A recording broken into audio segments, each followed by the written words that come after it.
Hi, and welcome to Storytime with Nicole, brought to you by Literacy House Tutoring. Today's story is called A Friendship Yarn, and this story is written by Lisa Moser and illustrated by Olga Demidova.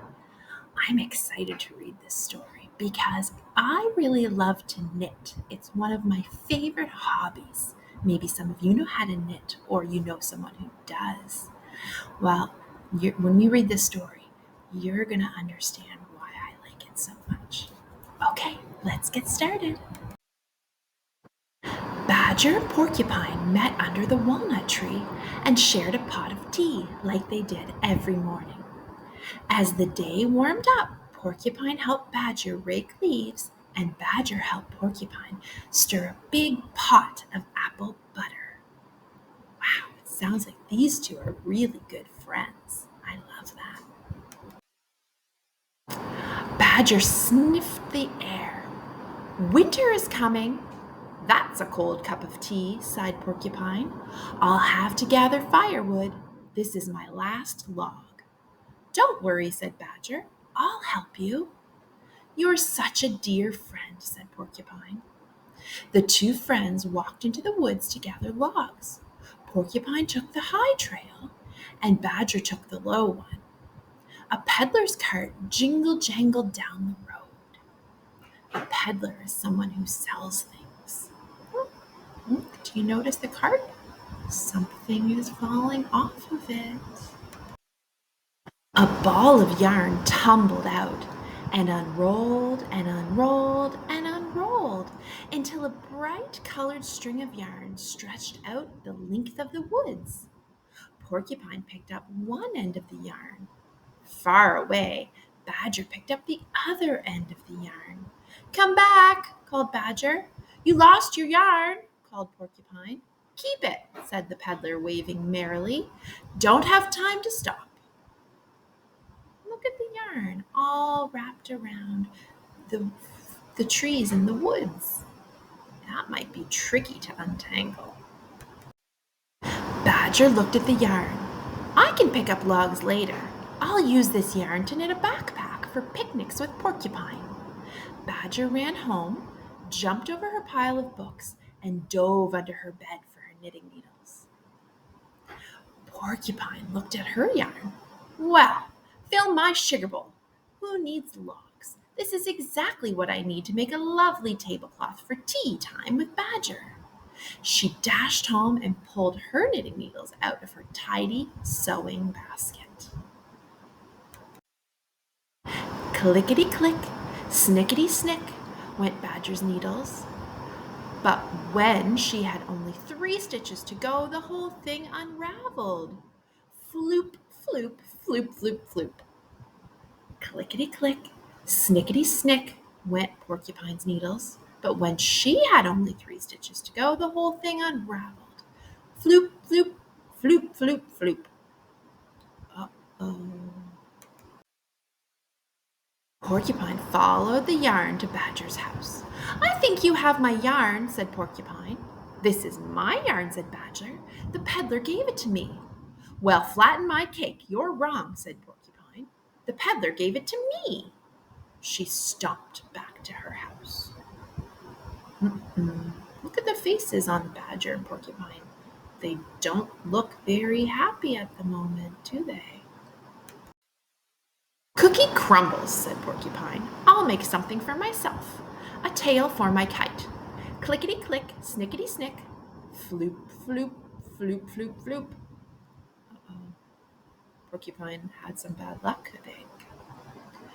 Oh, a rain cloud, said Badger. I'll knit a hat to keep warm and dry. Too bad for Porcupine. Clickety-click, snickety-snick. Floop, floop, floop, floop, floop. A net to catch walnuts, said Porcupine, and I won't share any. Clickety-click, snickety-snick. Floop, floop, floop, floop, floop. Just not having very good luck, are they? A hammock for me. Me and just me, said Badger. Clickety-click, snickety-snick. Floop, floop, floop, floop, floop.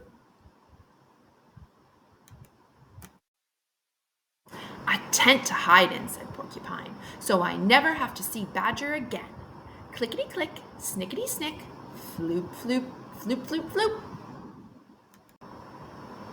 A sail for my boat, said Badger, so I can sail far, far away from Porcupine. Clickety-click, snickety-stick, floop, floop, floop, floop, floop. Why does this keep happening, boys and girls? Why does what they knit keep coming apart? Any ideas? I wonder if it has something to do with the fact that they're not sharing very well.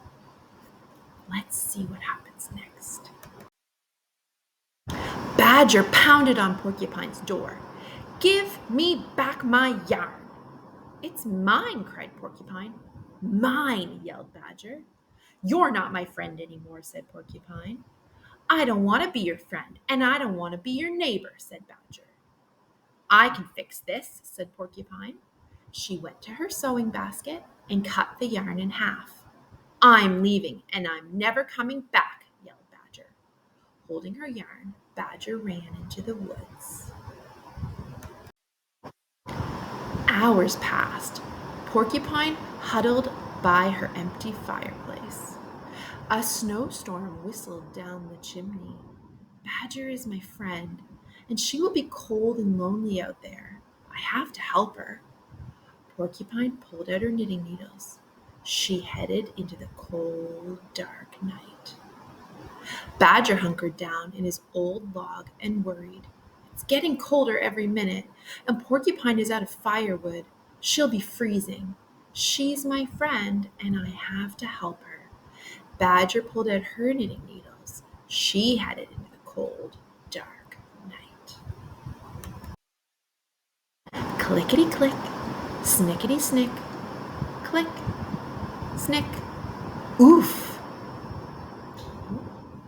What happened? Porcupine and Badger ran straight into each other. Well, polish my silver, said Porcupine. I found you. You're safe. Put on this sweater I knit for you. Quick, said Badger. It's freezing out here. Put on this sweater I knit for you. Porcupine and Badger admired their new sweaters. I'm sorry we fought, said Porcupine. Me too, said Badger. Oh, I think they've made up. Maybe they're going to be friends again. Will you come over for toast and apple butter? Asked Porcupine. Love to, said Badger, picking up a bunch of logs. You're going to need these. The two friends headed back home together into the night that didn't feel so very cold, so very dark after all. That is the end of this story, and I'm so happy to see that Porcupine and Badger became friends again. I hope you enjoyed that story called A Friendship Yarn. Thank you for watching, and don't forget to like and subscribe. I'll see you next time. Bye-bye.